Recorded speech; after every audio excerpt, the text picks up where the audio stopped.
सभापति महोदय, आपने इस बिल पर बोलने का जो मुझे मौका दिया है उसके लिए आपको धन्यवाद देता हूं। इस सदन के बहुत से सदस्यों ने इस विषय पर अपने विचार प्रकट किए हैं, लेकिन मैं वित्त मंत्री महोदय का ध्यान इस देश की आम जनता की ओर खींचना चाहता हूं। जब यह बजट वित्त मंत्री जी ने सदन में पेश किया तथा उसकी चर्चा समाचार पत्रों, रेडियो और यहाँ सदन में हुई, तब देश की जनता को इस बजट के विषय में जानकारी मिली। इस बजट के विषय में जब आम जनता ने सुना तो उसे बड़ी निराशा हुई। उसने समझा कि इस बजट से हमारे देश की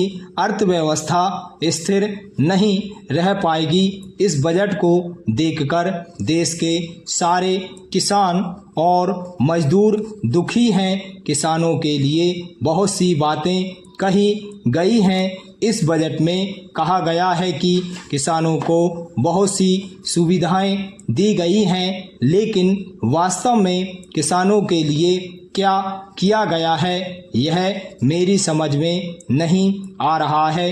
किसानों को खाद पर बहुत ही कम राहत दी गई है। इस राहत को हम बहुत बड़ी सुविधा नहीं कह सकते हैं। खाद की थोड़ी सी कीमत कम कर देने से किसान का कुछ भी लाभ होने वाला नहीं है। किसान खेत में रात दिन काम करता है, अपना पसीना बहाता है, लेकिन उसके बदले में उसे उतना नहीं मिल पाता है जितना उसे मिलना चाहिए। सभापति महोदय, मैं इस बजट का समर्थन तो नहीं करता, लेकिन यह अवश्य कहना चाहता हूं कि देश की स्वतंत्रता को मजबूत रखने के लिए देश के किसानों को विकास की ओर सरकार का ध्यान जाना चाहिए। यदि किसान अपने खेत में अनाज पैदा नहीं करेगा तो देश की करोड़ों जनता भूखों मर जाएगी। किसान ही इस देश के प्रमुख नागरिक हैं। आज कहा जा रहा है कि यह जो बजट प्रस्तुत किया गया है इसमें गांवों की ओर अधिक ध्यान दिया गया है, लेकिन मैं कहना चाहता हूं कि सरकार को गांवों की ओर जितना ध्यान देना चाहिए था उतना इस बजट में नहीं दिया गया है।